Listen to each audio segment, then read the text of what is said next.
নমস্কাৰ প্ৰিয় দৰ্শকসকল, চাবলৈ আৰম্ভ কৰিছে আসাম লাইভ 7 আৰু ষ্টুডিঅ'ত মই বিকাশ। বুঢ়ীদিহিং মৌজাৰ 6খনকৈ পঞ্চায়তৰ 71টা উপাসনা অনুষ্ঠানৰ বাবে চেক প্ৰদান কৰাৰ লগতে 4টাকৈ পথৰ আধাৰশিলা স্থাপন কৰে বিধায়ক সুৰেন ফুকনে। চাওঁ আহক সবিশেষ।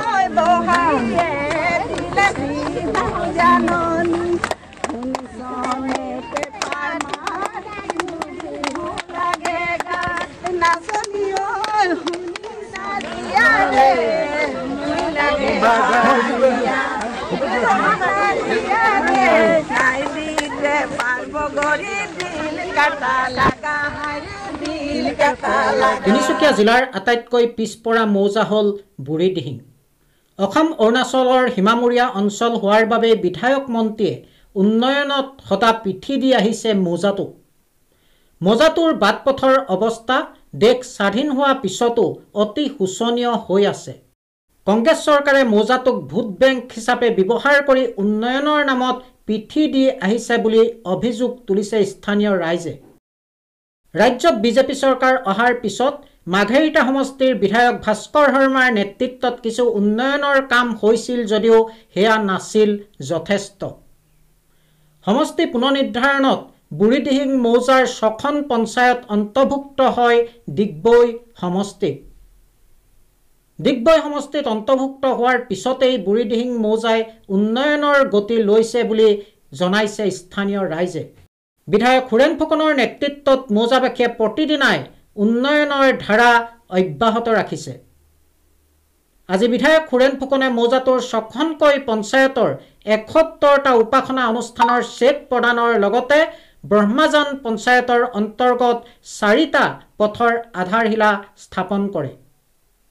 পেঙেৰিৰ পৰা প্ৰমোদ ভূঞাৰ ৰিপৰ্ট, আসাম লাইভ 7। 5খন পঞ্চায়ত আৰু ডুমডুমা সমষ্টিৰ পৰা নতুনকৈ অন্তৰ্ভুক্ত হোৱা ডিগবৈত টঙনা গাঁও পঞ্চায়ত 6খন আৰু এই 6খন গাঁও পঞ্চায়তৰ যে 71টা ধৰ্মীয় অনুষ্ঠান, আমাৰ মন্দিৰ, নামঘৰ, গীৰ্জা, মছজিদৰ কাৰণে আজি 3 লাখ টকা আমি আগবঢ়ালোঁ উপাসনাস্থলীৰ কাৰণে। এই অঞ্চলত আজি 2,14 লাখ টকা দিয়া হৈছে।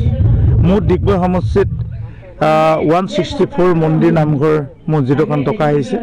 মাননীয় মুখ্যমন্ত্ৰী ডাঙৰীয়াই ইতিমধ্যে আজি 1.5 লাখকৈ টকা দিয়া হৈছে। আমি মন্দিৰ সমিতিক দিছোঁ, খুব ভাল পাইছে।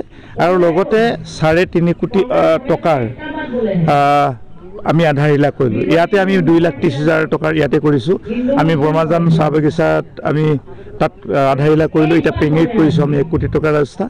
গতিকে শ্ৰমিকসকল যথেষ্ট সুখী। এই বাগান অঞ্চলত যথেষ্ট কাম হৈছে, পকা ৰাস্তা বনাইছে, প্ৰধানমন্ত্ৰী আৱাস গৃহ বনাইছে, ধন পুৰস্কাৰ মেলাৰ যোগেদি তেওঁলোকে 3বাৰ টকা পাইছে, স্কলাৰশ্বিপ পাইছে, ক্লাছ 9-10ৰ বিনামূলীয়া চাইকেল পাইছে, ইয়াত অংগনবাদী নিৰ্মাণ কৰা হৈছে, মডেল হাইস্কুল নিৰ্মাণ কৰা হৈছে। যথেষ্ট সুখী আৰু তাৰ কাৰণে মাননীয় মুখ্যমন্ত্ৰীৰ লগতে ভাৰতীয় জনতা পাৰ্টীৰ মিত্ৰদলৰ চৰকাৰখনক ধন্যবাদ জনাইছে। আৰু অহা দিনবিলাকত মই নতুনকৈ অন্তৰ্ভুক্ত হোৱা এই অঞ্চলৰ 6খন পঞ্চায়তৰ 60,000 ভোটাৰ, প্ৰতিটো জাতি জনগোষ্ঠী ভাষা ভাষীৰ মাজত মই লোকসকলক সমগুৰুত্ব সম উন্নয়নৰ কাৰণে মই 100% চেষ্টা কৰিম। ভাল লাগিছে। ইতিমধ্যে মই প্ৰায় 150 বাৰ এই অঞ্চললৈ আফটাৰ ডিলিমিটেশ্যন এই অঞ্চললৈ আহিছোঁ। খুব ভাল এটা পৰিৱেশ আৰু মানুহখিনি খুবেই ভাল। কিন্তু ইয়াত সমস্যা বহুত আছে আৰু সমস্যা বিশেষকৈ যাতায়াতৰ সমস্যা যথেষ্ট বেছি, যথেষ্ট মানে বেয়া ৰাস্তা আছে। ইয়াত পকীপথ খুব কম আছে। সেইকাৰণে আমি ইয়াৰ স্কুলৰ কাৰণে আমি বিশেষকৈ ৰাস্তা, তাৰপিছত অংগনবাদী চেণ্টাৰ, মন্দিৰ, নামঘৰ, বা আমাৰ কিছু ক্লাব, এনেধৰণৰ বহু কাম আছে, সেইখিনি কৰিব লাগিব। আমি সেইটো কাৰণে কৈছোঁ ভাল হ'ব। আৰু আগন্তুক পঞ্চায়ত নিৰ্বাচনত আমি নিশ্চিতভাৱে বুঢ়ীদিহিং মৌজাৰ লগতে ডিগবৈ সমষ্টিটোৰ 13খন পঞ্চায়তত, আটাইকেইটা পঞ্চায়ততে আৰু 4টা জিলা পৰিষদত 100% আমি জড়িত হ'ম।